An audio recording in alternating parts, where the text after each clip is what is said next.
Negeri Selangor Darul Ehsan terletak di bahagian tengah pantai barat semenanjung Malaysia yang bersempadanan dengan negeri Perak, Pahang, Negeri Sembilan, Wilayah Persekutuan Putrajaya dan Wilayah Persekutuan Kuala Lumpur.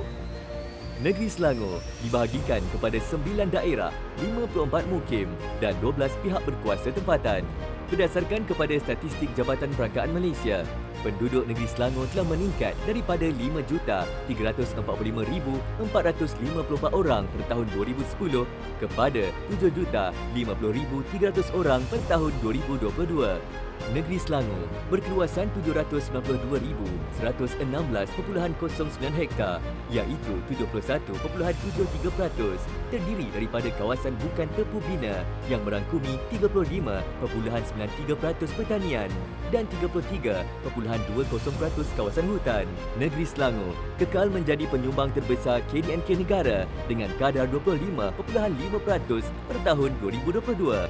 Rancangan Struktur Negeri Selangor 2035 pengubahan disediakan bertujuan memastikan hala tuju pembangunan negeri Selangor adalah selari dengan pembangunan Malaysia Madani.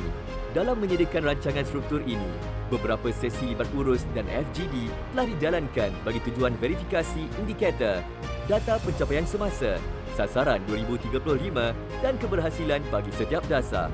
Verifikasi data ini melibatkan 89 agensi di peringkat persekutuan, negeri dan tempatan. Sehubungan dengan ini, matlamat yang digariskan adalah berteraskan Selangor Negeri Produktif, Progresif dan Pintar. 3 teras yang akan menjadi tonggak kepada matlamat ini iaitu 1. Ke arah negeri dinamik, maju dan berdaya saing. 2. Ke arah negeri mampan dan berdaya tahan. 3. Ke arah negeri cekap sumber dan berdaya huni. Maka, beberapa perkara baharu telah diambil kira meliputi 1. Ekonomi maritim. 2. Lapangan terbang sebagai hal penerbangan utama Asia. 3. Jaminan sekuriti makanan negara.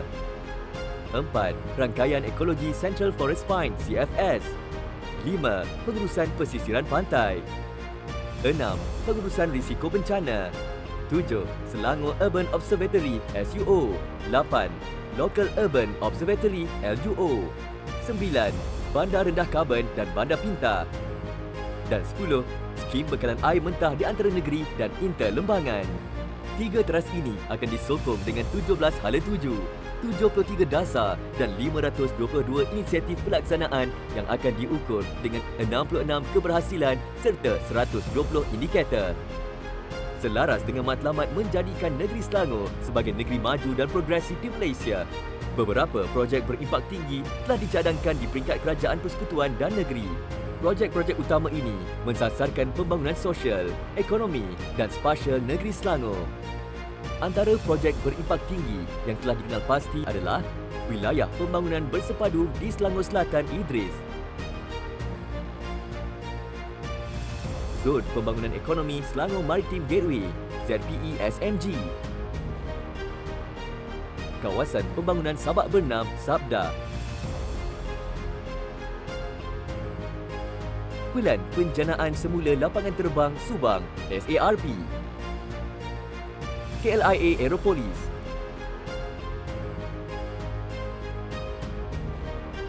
East Coast Railing ECRL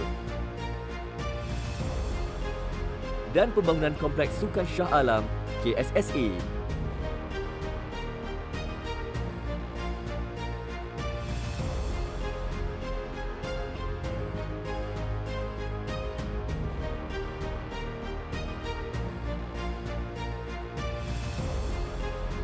Pelan Strategik Guna Tanah Negeri Selangor 2035 merupakan terjemahan kepada 73 dasar dan 522 inisiatif pelaksanaan, merupakan pelan indikatif yang menggariskan secara am pemajuan dan penggunaan tanah negeri Selangor pada tahun 2035.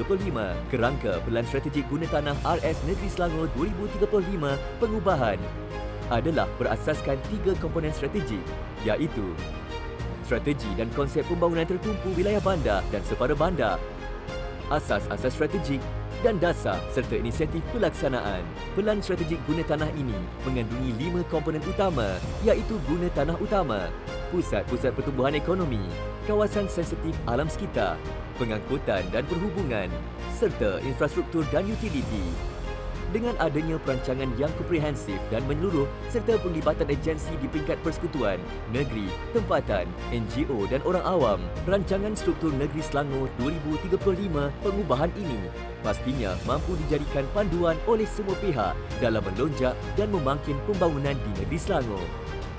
Semua dijemput hadir ke program publicity dan penyertaan awam Rancangan Struktur Negeri Selangor 2035 pengubahan bagi memantapkan lagi proses penyediaan dokumen ini. Bantahan dan pandangan anda amatlah kami alu-alukan.